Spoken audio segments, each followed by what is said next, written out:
Pessoal, boa tarde. Estamos aqui para mais uma rodada, né, de nossos estudos em prol de uma melhor alfabetização.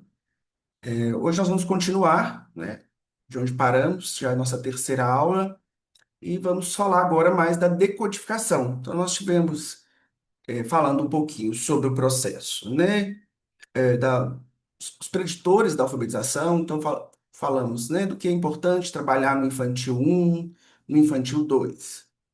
E hoje nós vamos agora entrar na alfabetização propriamente, né, de fato, a decodificação, agora no primeiro ano. Vamos focar aí no primeiro ano, porque é importante ser trabalhado no primeiro ano. Antes de eu começar, né, nós falarmos o que a gente precisa trabalhar no primeiro ano, eu gostaria de falar um pouquinho. Nós falamos, estávamos conversando um pouquinho na última aula, a questão, né, da questão dos preditores, a questão da nomeação rápida, e a gente conversamos um pouquinho sobre a dislexia.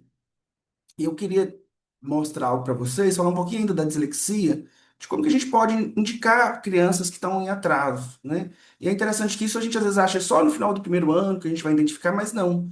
Às vezes, logo no começo da alfabetização, a gente pode identificar crianças que têm mais predisposição a ter dificuldades de aprendizagem. Isso nos ajuda muito. Isso. Compartilhar minha tela aqui com vocês. Então, aqui, ó, como eu estava falando com vocês, um dos preditores da alfabetização é a consciência fonológica. O que é isso?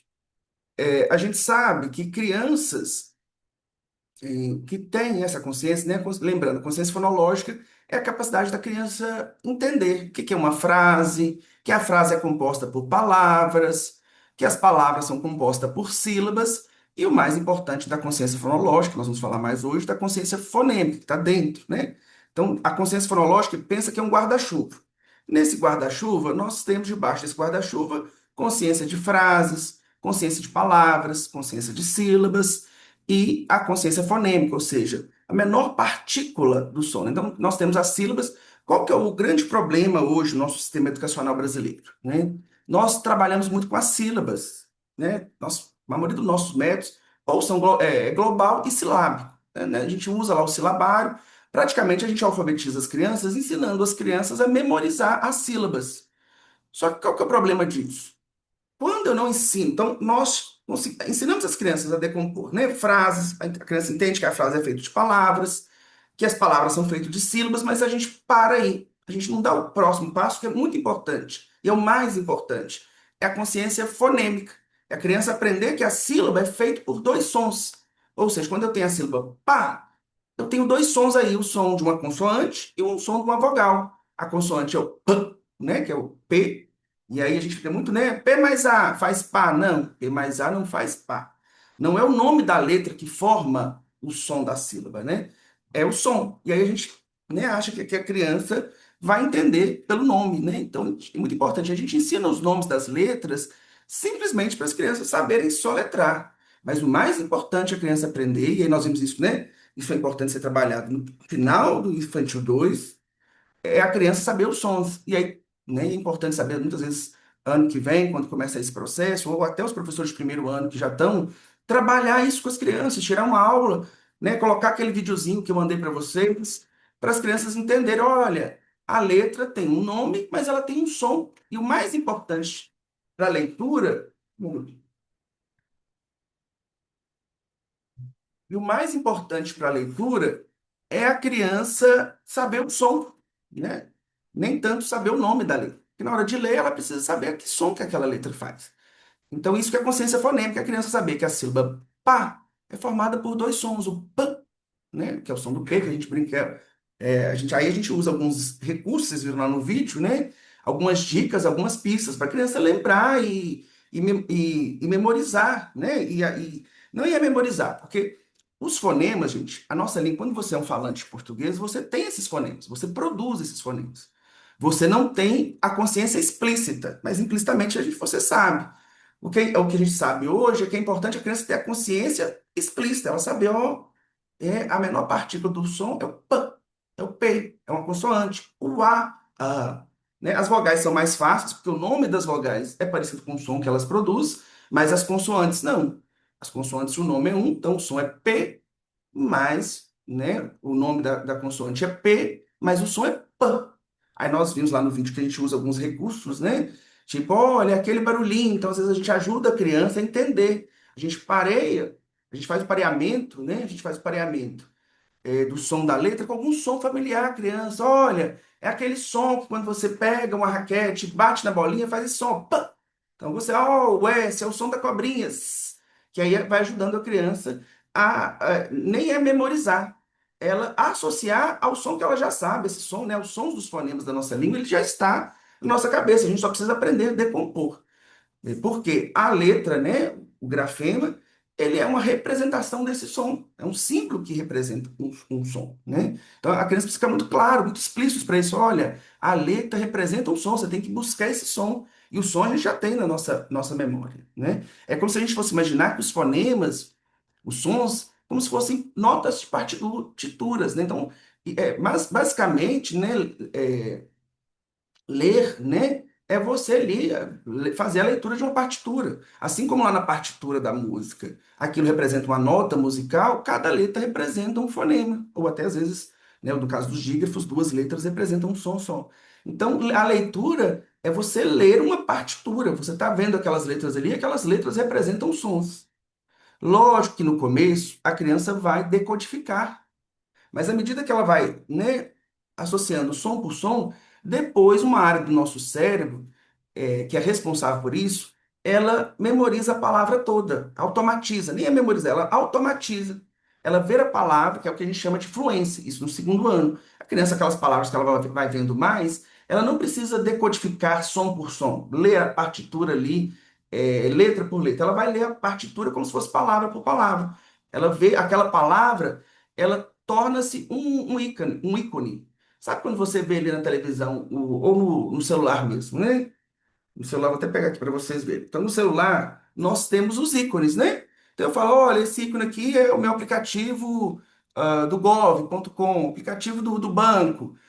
Você vê que eu vejo uma imagem e sei o nome daquilo, é um aplicativo do Banco Bradesco.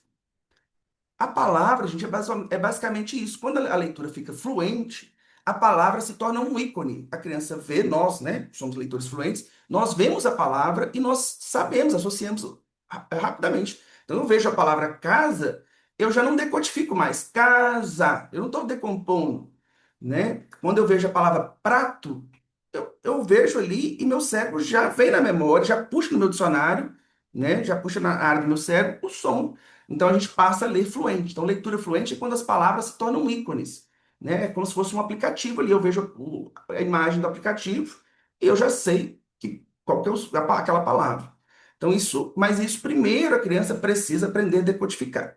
O que que a gente tem feito no Brasil e a gente vê que isso dá muito errado, né? Tem dado nessas décadas de aprendizado, né, no Brasil. Mas muitas pessoas são resistentes. É que nós temos ensinado as crianças a memorizar primeiro as sílabas. Então você imagina, uma criança no Brasil hoje, para começar a ler, ela precisa memorizar em torno de 100 sílabas, né? O silabário, bababi, babu, fafefofu, sa, se, se, sol, su, são 100 sílabas. Só que essas sílabas não dão conta de todas as palavras, porque tem palavras que, arco, por exemplo, não é formado por consoante, vogal. É por isso que quando chega em encontros consonantais, a criança agarra.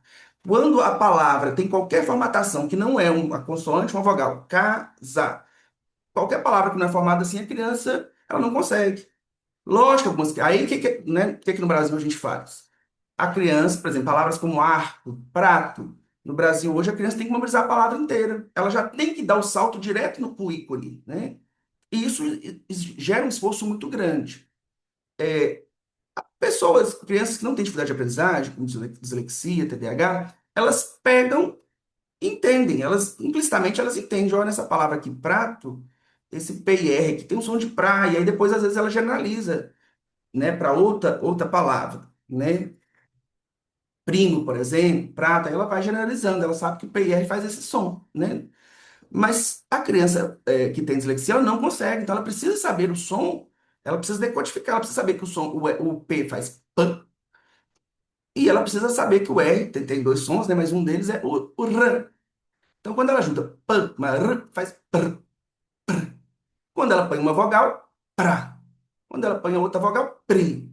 Quando ela põe outra vogal. Então você entende que quando tem esses encontros consonantais, seja no meio, né, tem palavras, por exemplo, entre, tem três consoantes juntas, ela não sabe.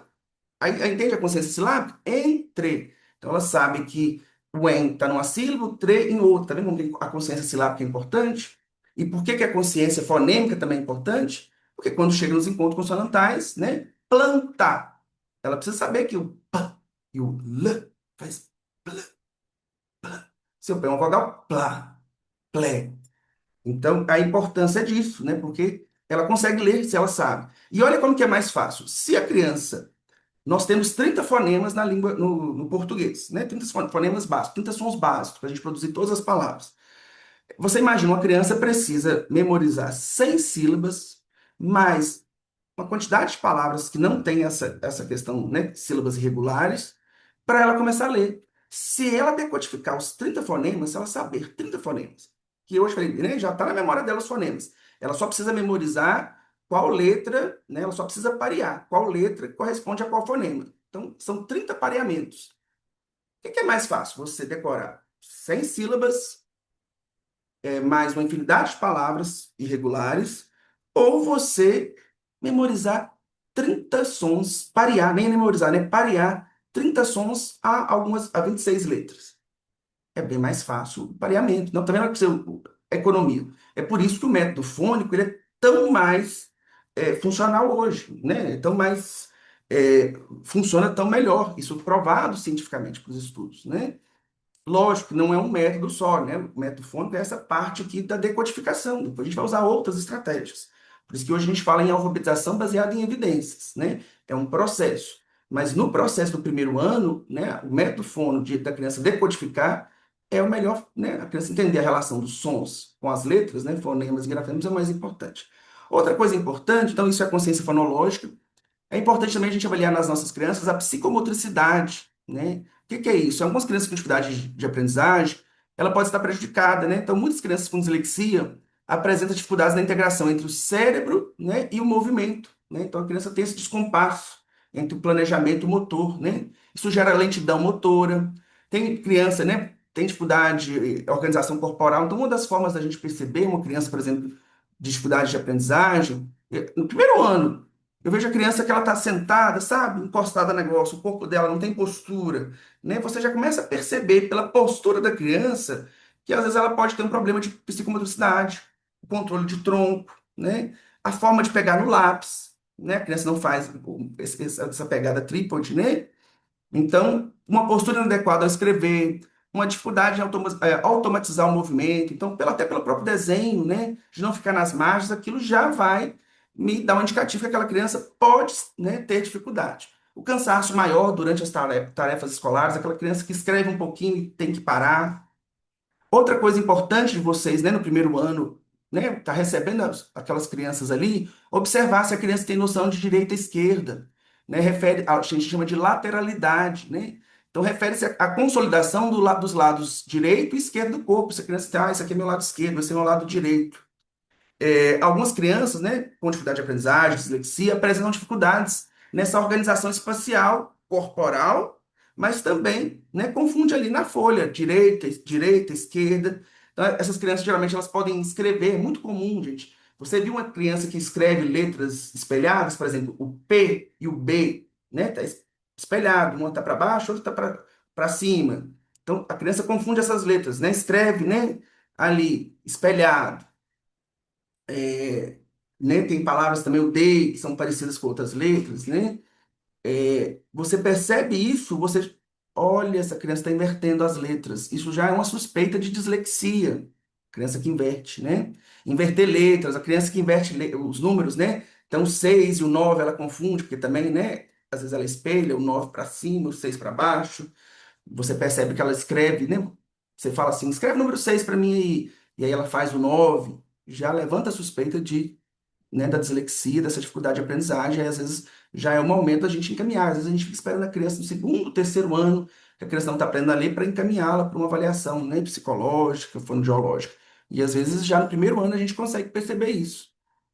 Nas minhas avaliações aqui psicológicas, né, que eu faço de crianças, hoje eu já consigo triar muitas crianças por isso. Assim, olha que a criança espelha a letra. Eu falo, tem uma coisa errada aqui, né? Essa noção de lateralidade. Além de apresentar dificuldade para orientação no espaço, né? Então, aquela criança, né, que sai da, né, não consegue seguir, está na folha, ela começa a escrever e começa a subir, né? Quando ela começa a escrever caderno de linha, ela não consegue manter a escrita na linha, começa a subir, começa a descer, né? Então, ela não consegue manter no espaço adequado. Até o desenho, gente, a criança que não colore dentro da margem, né? Vamos supor, tem um círculo, você manda colore dentro do círculo, e a criança não consegue, ela sai do círculo, né? Desenha para fora, isso já é um indicativo de uma criança que tem dificuldade espacial aí. Além de apresentar dificuldade para orientação no espaço da folha e na sequência, muito comum. É, Aí, por isso que eu falei aquele teste que eu mostrei para vocês da nomeação rápida, né? Deixa eu ver se eu estou com ele aqui. Estou com ele aqui, vou mostrar para vocês de novo. Você pede à criança, gente, para você dar uma folha, né? Com desenhos. Você pega, por exemplo, aqui, ó, qualquer folha, você coloca vários desenhos na sequência e pede para a criança nomear os desenhos. O que que você observa com crianças com dificuldade, que tem predisposição à dificuldade de aprendizagem? Você vai mandando ela ler, você não fala nada com ela. Aí você vê que ela salta da linha, você vai pedindo ela fazer a leitura e você vê que ela salta. Eu percebo muito isso em crianças com dislexia. Elas não conseguem, aí ela salta. Aí a gente tem que falar com ela, olha, usa o dedinho, né? E aí fica a dica também, né? Para você orientar essa criança, né? Às vezes a criança com dislexia ela precisa usar uma régua, por isso que crianças dislexas têm que usar aquela régua de leitura, né? Para ela não se perder no espaço, em qual linha ela está. Isso ajuda, né? A orientação espaço-temporal, né? Então também pode estar afetada, crianças com dificuldade de aprendizagem, né? Elas têm dificuldade na compreensão de sequência, direção, ordem, organização temporal. Então, na prática, a criança pode perder, né, a linha, como eu falei, inverter a ordem das letras ou sílabas, confundir sequência dos acontecimentos, né? Ter dificuldade de seguir rotina, aquela criança ali que meio um pouco desorganizada, ter dificuldade de compreender noções de antes e depois, né? Amanhã, ontem. A questão da organização, né, espacial do texto, aquela criança que vai escrever ali, isso pode ser tanto para o segundo, terceiro ano, que você vê que o texto dela é desorganizado no espaço. E outra coisa muito importante é a coordenação motora fina, como que a criança pega no lápis, se a criança faz uma prensa muito forte, se ela põe muita força, se ela é muito fraquinha. Então pode apresentar dificuldade devido à menor automatização motora, a sobrecarga cognitiva durante as tarefas escolares, né? Então, isso impacta a escrita, o controle do lápis, corte na caneta, né? Como que corta a folha, né? Com a tesoura, o recorte, a precisão dos movimentos, né? Então, a criança vai desenhar, é meio impreciso, e a velocidade de copiar conteúdos, né? Então, para aquela criança que você escreve no quadro, ela é muito lenta, né? Às vezes já vale a pena pedir uma avaliação. E aí, a avaliação multidisciplinar, né? Não sei se no município aí tem, uma avaliação com psicólogo, né? Fono, terapeuta ocupacional, né? A terapeuta ocupacional trabalha muito essa questão de motricidade fina e traçado grafomotor, auxilia muito nisso, né? A questão motora, né? Motricidade fina, é a terapia ocupacional que avalia isso.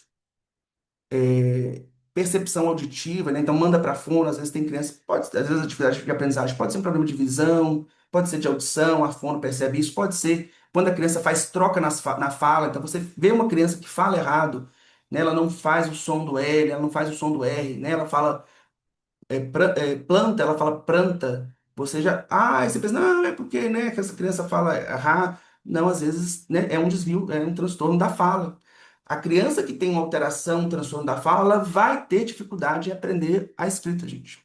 Você precisa estar com a fala consolidada, automatizada, a fala, né, aprendido a pronunciar todos os sons para você. Se eu não consigo fazer o som do R, eu não vou conseguir ler o som do R também, né?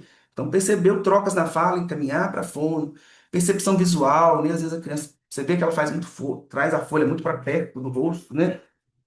Ela vai ler, coloca muito, às vezes pedir uma avaliação de um oftalmo, né? Sempre a gente pensa pedir isso. A fono geralmente é que pede os exames de audiometria, né? A questão auditiva. E a terapia ocupacional vai avaliar a coordenação motora fina, os traçados grafomotores. E o psicólogo, né? A terapeuta ocupacional também vai avaliar a psicomotricidade, a lateralidade, e o psicólogo vai avaliar as questões de atenção, memória, né? E essa questão também da orientação espaço-temporal, percepção visoespacial, a memória, atenção. Aí o psicólogo vai avaliar essas funções cognitivas. Porque geralmente, né, lógico, a criança com dificuldade de aprendizagem, ela não tem alteração em todas essas, mas são as mais comuns, ela pode ter alteração. Lógico que todas as crianças com dificuldade de aprendizagem têm alteração da consciência fonológica. Tanto que o tratamento é ensinar, né, consciência fonológica. E até crianças que não têm dificuldade de aprendizagem, elas se beneficiam do método fônico. Por quê? A gente só aprende as regras de ortografia, né? Acentuação. Olha, palavras oxítonas. O que é oxítono, né? É o som mais forte. A criança precisa ter uma percepção auditiva, né?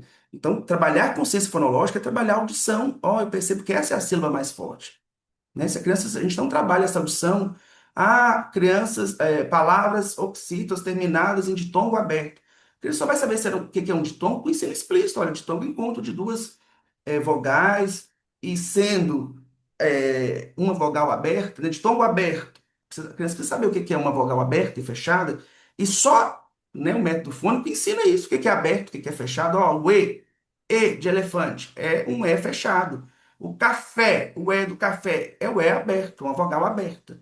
Então, a criança que não aprende consciência fonológica, consciência fonêmica, né, que é o método fônico que trabalha com isso, ela não vai aprender, ela não vai ter uma escrita ortográfica, é o que está acontecendo com o Brasil hoje.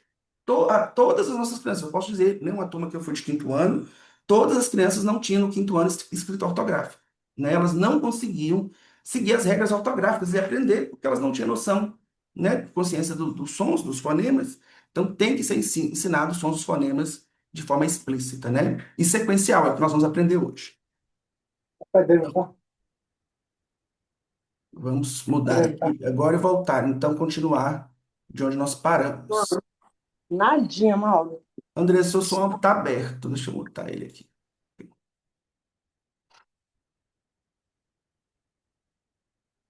Então, vamos lá. Deixa eu trabalhar aqui. Então, gente, como nós, lembrando a nossa regra de ouro, recapitulando, né? Então, a criança com 4 anos, né, início do pré, é afinar o ouvido, trabalhar música, a motricidade, nós vimos motricidade ampla, começar a trabalhar motricidade fina, controle postural, né, fazer exercícios, né, correr, brincar, o brincar está relacionado com isso, né? Fazer circuito, até brinco assim, né? Seria bom já no ensino infantil termos um educador físico, mas às vezes em escolas que você não tem, às vezes o professor já no ensino infantil procurar o educador físico, o que que você acha? Que atividades eu posso fazer motoras para trabalhar motricidade ampla? Né? Às vezes pesquisar na internet, motricidade fina, quais atividades para trabalhar motricidade fina? Quais atividades para trabalhar aqui audição, música, cantigas? Por que que a gente usa tanto música? A criança pegar ritmo, né? E então é trabalhar a literação, né? Trabalhar aqueles livros que começam com a mesma consoante, né? Marcelo, martelo, marmelo.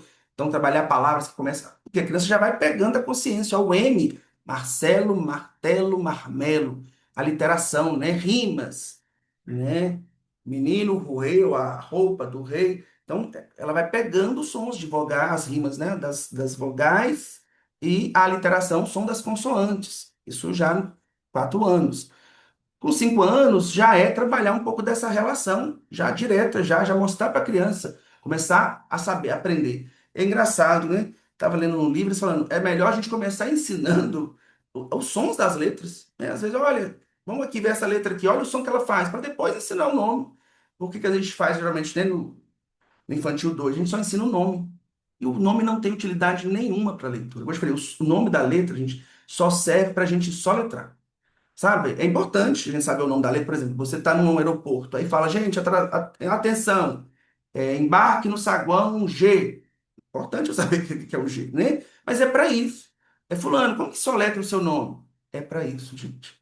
Agora, para ler, nós precisamos, e é lógico para comunicação também, né? Quando você fala, gente, aqui, ó, vamos, escreve aí para mim, né? Você vai pedir a criança para escrever, ou para a gente ordenar em ordem alfabética, é para isso que serve o nome da letra. Agora, para ler, não tem utilidade nenhuma. Nós precisamos saber o som da letra. Por isso que é muito importante. Nós ensinamos, às vezes, no ensino infantil 2 apenas as crianças a, né, aprenderem a recitar A, B, C, D, F, G, H, I, J. Só isso. E isso, assim, não vai ajudar em nada quem está no primeiro ano para decodificar. Então, a criança tem que saber o alfabeto, né, nomear o alfabeto, mas saber também dizer de cor o som, né? A gente fala de esse exercício, né, de falar, olha, né, diga o alfabeto, né, os sons do alfabeto. Então, em vez da criança, né, falar A, B, C, né? Nomear o alfabeto, ele vai dizer os sons. A, B, C, né? Tá vendo? Até pra gente é difícil que não aprendeu. Mas a gente vai trabalhar isso. A criança olhar ali as letras e fazer o som. Ela vai olhando o A, B, C, D, E, E, né? Ela vai ela vai ali dizer os sons, o alfabeto todo dizendo os sons todos. Isso já é importante no infantil, porque ela já chega com a consciência fonêmica afinada. Lógico que no infantil, primeiro ela vai, né? Eu mandei a postura para vocês, aquela do mundo trigo, né? Do Tigre, aquele livro lá, que é o livro número um, que a criança, deixa eu até pegar, que a criança vai trabalhar, vai aprender a consciência fonológica. Lógico que a gente não começa, gente, né? Do fonema. Então, no ensino infantil, nós vamos começar consciência de frase, consciência de palavras, bater palmas para sílabas. Aí no final, já, né? No final do infantil 2 da criança com 5 anos, é que nós vamos começar a ensinar as letras. Lógico que no começo já pode ensinar, né? A criança a escrever as letras do nome, mas sempre ensinar o nome da letra e o som da letra. Então, vai começar a ensinar a criança a escrever o próprio nome, ensina ela também a decodificar o próprio nome, né? Então, isso é muito importante. Já no primeiro ano, agora sim, a gente vai ensinar a ler de fato, a decodificar. Mas você entende que a criança já precisa ter noção que o que, que são as letras, que elas são sons, né? E é que ler é ler uma partitura, né? Decodificar o som das letras. Então, é muito importante. Se você pega uma turma de primeiro ano que, né, não foi ensinado essa questão da consciência fonológica, e eu vou até voltar aqui, porque eu gosto de mostrar, né, passo a passo. Vou até pegar aqui, ó, que é esse livro que eu mandei para vocês, né? Para vocês saberem que esse livro aqui, gente, esse material didático aqui, ele é muito bacana, que ele é o número um. Deixa eu achar ele aqui. Esse livro aqui, né? Esse aqui, ó. Então, no mundo da alfabetização, ABC, né? Família trigo, desculpa, família de trigo. Essa coleção Família de Trigo ela é muito boa, né, para trabalhar, por isso que eu mandei para vocês esse material. Então, esse volume um aqui, gente, tá vendo? Ó, Consciência fonológica, ele é o princípio. Esse livro aqui é para ser trabalhado no ensino infantil 2 a criança com 5 anos, no pré e 2, né? Infantil 2. Consciência fonológica, frase, palavra, sílaba, rima e aliteração. Só que, por exemplo, você pegou uma turma que você percebeu que essa turma não está com a consciência fonológica, ela não tem noção do que é uma palavra, o que é uma sílaba. Às vezes é melhor você começar a trabalhar isso, exercício para trabalhar isso, né? Nós vimos lá, ó, aqui, ó. Você vai mostrando que frase, né? Que, olha, o que é uma frase? Frase é uma historinha curtinha. E aí depois você vai, o que é uma palavra? Ó, Bia, marca aqui, colore para mim, né? Cada espacinho desse é uma palavra. Depois separar por sílabas, né? Rima e tal, que tal. E depois a questão, né, do alfabeto todo e todos os sons, aquele vídeo que eu mandei para vocês, né? Que esses caras lá treinando, até eu fico memorizando, até para treinar também. Então, eu preciso trabalhar essa consciência fonêmica. Então, no primeiro ano, eu vou trabalhar essa consciência fonológica. Às vezes, eu vou apresentar para a criança. A criança nunca, ninguém falou com ela que as letras representam sons, ela não tem noção disso. Então, eu já vou apresentar todos os sons. Ela vai memorizar, ela vai parear de uma vez só? Não. É só uma apresentação, só para ela entender. Que é o que nós estamos fazendo aqui. Tá vendo que eu estou dando uma introdução, né? Você vai fazer isso, para depois a gente entrar de fato, né, na decodificação. Então, depois que eu apresentei para a criança o nome das letras, né, ela já sabe tudo, o alfabeto e tal, e ela sabe que o alfabeto representa sons, e ela tem noção mais ou menos, ela, né, consciência disso, aí nós vamos agora trabalhar letra por letra, para a criança fixar, ela olhar uma letra e saber o som que ela faz. E isso que é importante. E aí nós entramos aqui, gente. Esse livro aqui, eu vou mandar para vocês também. Que aí nós entramos nessa parte da decodificação. Acho que ele está até aberto aqui, só um minuto. Esse livro aqui, ó. Esse livro aqui. Hum, então, aqui, ó, vocês vão ver. Esse material aqui é muito bom, gente. Ele é um do maior pesquisador do método fônico no Brasil, os maiores pesquisadores, que é o Capovilla, né? A Alessandra Seabra e o Capovilla. Ele é um dos maiores pesquisadores, né? Ele trabalha muito, tem muitos estudos, muitas pesquisas sobre dislexia, para vocês podem ver também. E aí, esse livro, ó, esse aqui eu mandei para vocês, ele é a quarta edição, mas acho que ele já está na quinta ou sexta edição. Mas esse daqui foi o que eu achei gratuito, mas dá para a gente ter uma noção, né, com ele. ele tem, vocês vão ver aqui, ó, o passo a passo, gente. Olha para vocês verem, ó. Então, nós vamos começar. Apresentou todos os sons, né? Passou aquele vídeo, pode até passar aquele videozinho lá da, né? Ó, da menina falando os sons das letras. Agora eu vou começar, gente, trabalhar som por som, letra por letra, pareando, fazendo atividades para a criança fixar. Ela vê o A e sabe o A tem esse som aqui, ó. A, é, aí o E tem dois sons, E, é, fechado, E, aberto, é, o o, o, ó, avô, avó, né? Ele saber o O fechado, aberto, o U é a mesma coisa, o som do ão, né? Ão, e aí, então, primeiro a gente ensina as vogais, que são mais fáceis, desculpa. E depois, né, a gente vai para as consoantes. Aí você vai ver, ó, aí vai consoante por consoante. Só que acontece, quando eu ensino o F é aquele som de soprar a velinha. É, eu já posso ensinar a criança que quando eu sei o som do F, eu posso parear o F com o E, Pé, com Ó, com U, com A, Pá, com Fé, que vai formar as sílabas Fá, Fé, Fi, Fó, Fu. Por que que não é importante, gente, você apresentar? Então, você está vendo assim, quando eu ensino uma vogal, eu já ensino a criança, olha, você aprendeu essa vogal aqui, você já consegue juntar os sons. Você já consegue juntar o som do F com o U, com o I, com o E, com o O, com o A. Por que que não é importante? Por que que é importante a gente não apresentar na ordem? Né? Para a criança não memorizar, gente. Memorização de sílaba atrapalha a criança, ela fica presa, aí ela quer ler o conjunto da sílaba. Ela precisa entender que lê letra por letra, decodificar letra por letra. Então, muitas crianças elas vão tentando memorizar. Então, minha cunhada mesmo disse que elas começam a chutar. Meu sobrinho está aprendendo a ler, a professora dele usa o método fônico no primeiro ano, e aí minha cunhada estava falando, ele via lá uma palavra, F com alguma negócio, ele já chutava Fá, porque ele memorizou tanto. Na ordem, Fá, Fé, Fi, Fó, Fu. O que que eu falei com ela? Pega ele, pega o silabário, recorta o silabário, põe dentro de um saquinho, retira a sílaba e apresenta a sílaba para a criança, né? E aí, para ela ver se ela sabe decorar. A primeira leitura, gente, a primeira forma de ler é juntar um som de uma consoante com uma vogal. Isso é o primeiro princípio. O primeiro passinho é a coisa a básica. Então, ensinei todas as vogais, ensinei a primeira consoante, eu já vou ensinando a criança a parear, mas não na ordem. Eu posso até dar o silabário todo para a criança, né, para ela só visualizar, mas na hora de fazer a atividade, eu não posso usar ali na ordem, porque senão ela fica ali, fá, fé, fi, fó, fu. Ela começa a chutar. E é um sinal de que criança tem dislexia também é quando a criança tenta adivinhar a palavra, né? Porque ler não é adivinhar a palavra. Enquanto a leitura não estiver fluente, lá no segundo ano, a criança vai, no primeiro ano, decodificar. É eu associar um som com outro som.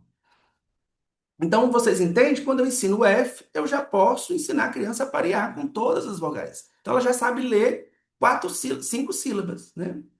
E aí eu vou para a segunda letra, J, né? Vamos pegar o M, que a segunda letra é o J, mas vou ensinar para vocês o M. Então eu vou ensinar agora. Trabalhei várias atividades, vou para o M. O M, o som do M, a gente pode falar, ó, o M, você pensando, ó, você lembra, tem até aquela, eu mandei para vocês também as boquinhas, né? A criança ver como que o som, como que é a boca do som. Ó, como se você estivesse pensando, ó, hum.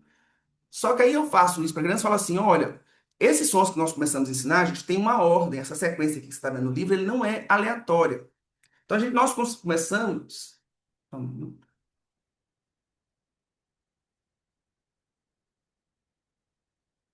nós começamos com as consoantes prolongáveis. O que é consoante prolongável? É que você pode prolongar o som da consoante. O melhor exemplo é o som do S. Olha o S, gente. Ele faz. A gente fala que é o som da cobrinha, né? Lógico que o S também representa. A letra S representa também o som, né, da abelhinha.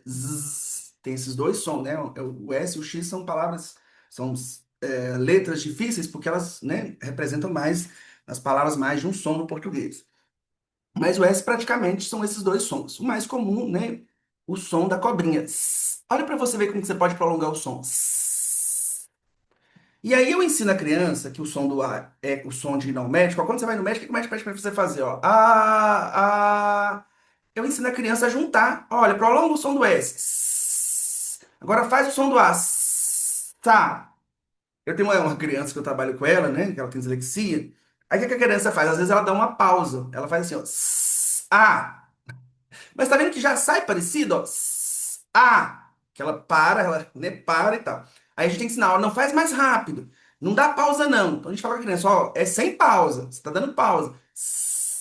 Emenda o direto, emenda o som do A. Aí sai a vogal, né? O S e tal. Por isso que a gente usa o ensino primeiro dessas vogais, o F, o J, o M, o N, eles são sons prolongáveis. O V, que é o som do avião, ó, vu. O Z, que é também o som da abelhinha, né? Zzz. Dá para a criança prolongar o som e emendar com a consoante, ó. Zzz. Faz o som do E, Zé, né? E a gente às vezes vai fazer bem teatral no começo. Aí depois o som do L, o som do S, né? O som do R também dá para prolongar, né? Então, primeiro som do rato roendo, né? E o som também. Mas você tá vendo que aqui já começa a ficar mais difícil, né? O som do X, mas o X também é fácil, ó. De xícara, né? Faz o I, né? Agora, quando entra no B, aí já não dá para prolongar mais. A gente fala que são consoantes explosivas. É como se você explodisse uma bolha, né? É legal para você ver, ó. Né? O som do C, tá vendo? O som explode, não tem jeito da criança prolongar. Então, a gente ensina as consoantes que dá para o som prolongar, que é mais fácil da criança juntar, que aí ela vai entender, tá vendo aqui, né? Já trabalhamos várias. E é interessante, gente. Eu vou ensinando uma consoante, aí outra dica para vocês. Você ensinou o som do M, ensinou o som do F, você já pode ensinar a criança, uma vez que ela aprendeu duas consoantes, ela já começa a ler palavras. Por que que esse método é tão bom, gente? A criança, olha para você ver, a criança no método silábico, ela precisa aprender, memorizar 6 sílabas para depois ela começar a ler, a decodificar. Aqui não. A criança aqui, ela já se sente mais prazerosa, ela já percebe assim. Você ensinou o som do A, do E, do I, do O, do U, né? 5 sons, se a gente for colocar aí o E aberto e o E fechado, o aberto, vai dar 8 sons, né? Isso, 5. 7 sons, 7 sons, né? Mais o ão. Aí você ensina 7 sons, mais o som do F e do M, 7, 8, 9 sons, né? 9 letras que você trabalhou com a criança já começa dá para formar palavras, por exemplo, a palavra fama, né? Ela já consegue decodificar. E aí tem uma coisa que é muito polêmica, tem muita gente que tem dúvida. A gente pode também, gente, usar pseudopalavras. O que que é isso? Eu posso fazer a criança decodificar, né, para treinar, por exemplo, ela já sabe o som do F. Eu posso fazer fimi, fimé, fimé. Existe essa palavra? Não, mas eu posso colocar para a criança. Só é importante eu, ao colocar, eu posso brincar com a criança. Eu coloco fama e fime, mando ela ler as duas, decodificar. Que ela já sabe, ela aprendeu o som do F, aprendeu o som do N e aprendeu o som das vogais, ela já sabe decodificar algumas palavras. Eu posso fazer esse jogo com ela. Olha, qual dessas palavras existe? Aí ela vai decodificar. Fama, fime. Vai falar, lógico que essa palavra fama, eu estou dando um exemplo aqui, é uma palavra mais difícil. Mas pode ser palavra mais. Por exemplo, eu ensino é, é, mamá, né? O M e o M. Mamá e mamu. Eu posso perguntar, qual dessas palavras existe? Ah, não, mamá, ela é uma palavra que ela entende. Ó, mamá existe. Mamu, nunca vi falar. Entende? E tem uma sequência, gente. A sequência é o seguinte: quando a gente está, né, ensinando sons e começa a ensinar a criança a decodificar os sons, a gente sempre, esse exemplo que eu dei, né? Mamá. M-A-M-A. Mamá. Eu ensino, ou, por exemplo, ensinei o ão também. A criança já sabe o ão, então eu posso ensinar a palavra mamão. Mamão. A criança aprendeu, ela sabe o som do M, M. Ela sabe o som do A. Ela sabe o som do M, né? M, e sabe o som do ão. Ão. Ela já pode formar a palavra mamão. Mas às vezes, lógico, a criança assim, ela vai devagar, ela vai tateando. que a gente faz? Então, a gente sempre fala, gente, que a sequência é o seguinte: falar, ver a palavra. Então, eu apresento a palavra mamão escrita. Deixa eu ver, eu acho que eu até coloquei essa sequência aqui. Deixa eu ver se eu tenho ela aqui para vocês.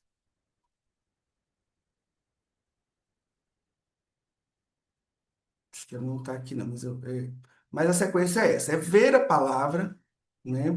Tá aqui. É ver a palavra.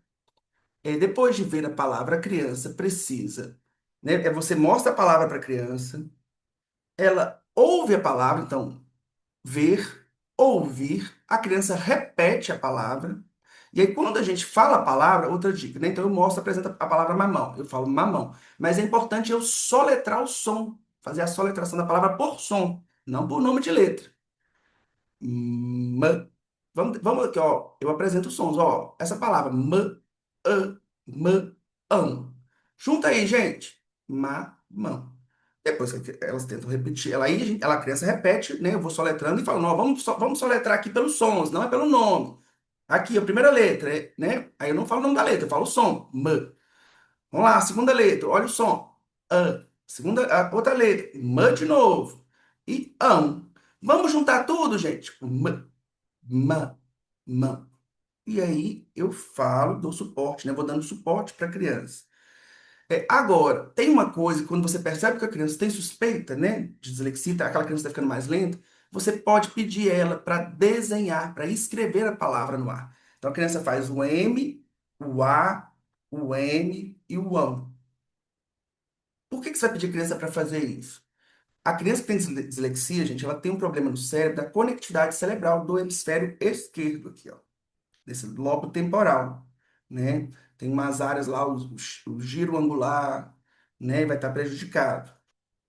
Então, a gente já sabe, pelos estudos científicos, que essas crianças, quando elas usam a parte motora, facilita para elas memorizarem os fonemas, os sons.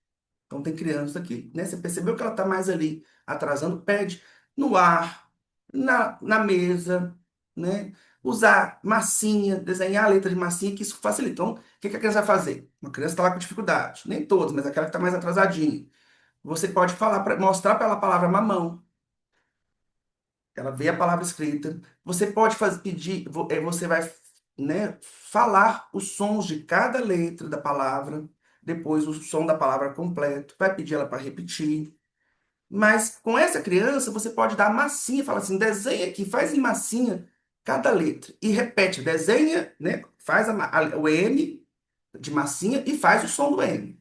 Quando você faz isso, a criança tem que fazer, usar o tato, fazer o som M e ver ali pronto, isso ajuda a consolidar a memória fonológica, que é a memória que está mais prejudicada para a criança com dislexia. Então, né, crianças típicas não precisam disso, crianças que não têm dislexia. Mas quando você percebe, usa esse recurso da criança desenhar, da criança. Tem um outro, né? A criança escrever na lixa, escrever na caixinha de areia. Né, e ao escrever, ela fazer o som, né? Não usar, nunca nem falar o nome da letra. Ela fala, é só o som. Para leitura é o som.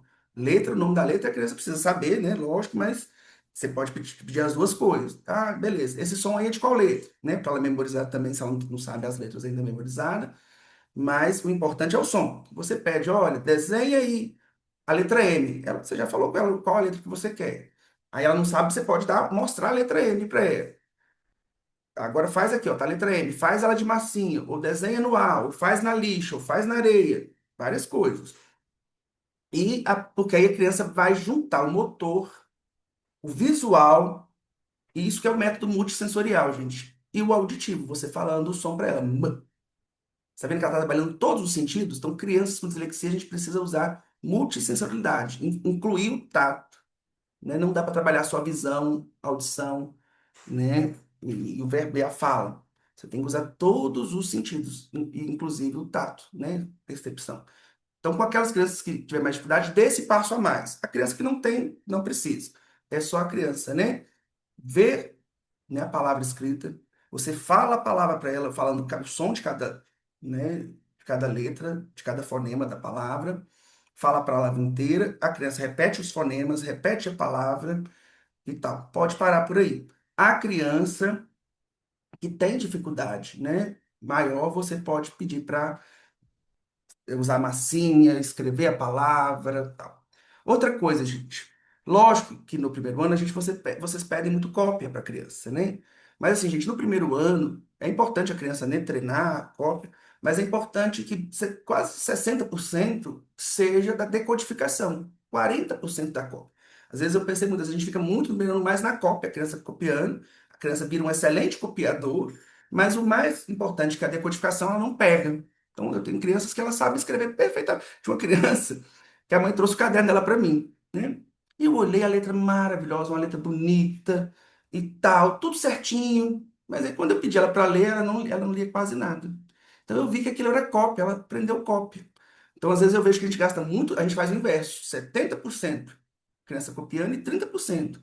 Então, assim, gente, é entender que eu estava, né, pesquisando pelo meu sobrinho, nem todas as palavras que a gente pede a criança para decodificar, a gente precisa para escrever. Então, a gente tem que sempre pensar. Se eu tenho, vamos pensar assim, se eu tenho 100 minutos, né, de aula, vou pegar 100 porque eu sou ruim de matemática, né, 2 horas de português aí, 100 minutos. 70 minutos dessas aulas eu vou passar decodificando, leitura. 30 minutos eu vou passar escrevendo, né? Hoje, geralmente, a gente faz o inverso, né? A criança fica 70 minutos copiando o quadro, e só 30 minutos decodificando, lendo de fato, né? Então, sempre focar mais na leitura. Vai usar um tempo para cópia, mas, né, cópia pode mandar em casa, a criança copiar né, um texto ou palavras, mas sempre não usar textos grandes, né? Tô no comecinho ali, textos pequenos, né? Meu sobrinho mesmo sempre vem muito exercício dele copiar o alfabeto, né? No começo sempre vinha para ele copiar. Mas aí a professora dele já pedia, olha, copie o alfabeto e depois leia os sons das letras do alfabeto. Para usar isso, gente, aí uma outra coisa que eu vou pontuar com vocês é a seguinte: eu percebo, né, que meu sobrinho, por exemplo, é um processo que muito funcional, ou seja, quando a gente faz essa metodologia, em Sobral, que é isso é utilizado, gente, 97% das crianças saem do final do primeiro ano lendo silabado, não com fluência, mas lendo assim, né, decodificando todos os sons, né, aquela leitura silabada, sem dificuldade, né, para encontro consonantal, em todos os sons, 97 no final do primeiro ano. Então, né, a gente vê que funciona. Mas é um processo difícil, né? Por quê? A criança, ela vai repetindo os sons, né? E eu percebo assim, tem crianças, né? Esse fator do apoio familiar é muito importante. Então, meu sobrinho, por exemplo, a professora manda para casa e, né, para a família ler esses sons com ela, né? Fazer o b, né? Ler todos os sons das letras, trabalhar essa questão do som. A gente sabe que tem crianças que não têm esse apoio familiar, que os pais não fazem o dever, não tiram esse tempo. Porque a gente sabe que o tempo da escola é corrido. Você está ali um professor, você tem, acho que 25 alunos, né? Para você, não dá tempo de você acompanhar um por um. Então, né, o dever seria para o pai fazer esse reforço ali. A gente sabe que em algumas, né, muitas situações, eu trabalho num posto de saúde de área muito vulnerável, né, muita pobreza, os pais não fazem o dever com as crianças. Então, aí é um exercício maior, porque a gente vai ter que praticar mais durante a aula, por isso que eu falo, né? A gente vai ter que repetir com essas crianças durante a aula. Uma estratégia aí, depois vocês podem pensar, que, né? Isso eu não estou em sala de aula, não tenho essa experiência, por isso que eu peço para vocês, ó, manda áudio, conversa com a Andresa, me dá feedback, para a gente saber o que que funciona, a gente trocar, né? Partilhar com o colega o que que tem funcionado. O que eu vi em Singapura, em matemática, eles trabalham muito com duplas, menino e uma menina. Os meninos lá, geralmente a menina é mais hiperativa, a menina é mais quietinha, né? Estereótipo. Lógico que pode toda regra tem sua exceção, sempre é bom dizer, né? Mas eles põem meninos e meninas, ou seja, uma criança que está mais à frente, que já está sabendo os sons todos, ou seja, uma criança que os pais fazem, igual meu sobrinho, né? Minha cunhada todo dia faz o dever, ensina todos os sons. O tio fica aqui igual louco estudando isso. Tem todo o suporte familiar. Eu ponho uma criança dessa com uma criança que eu vejo que está mais atrasada.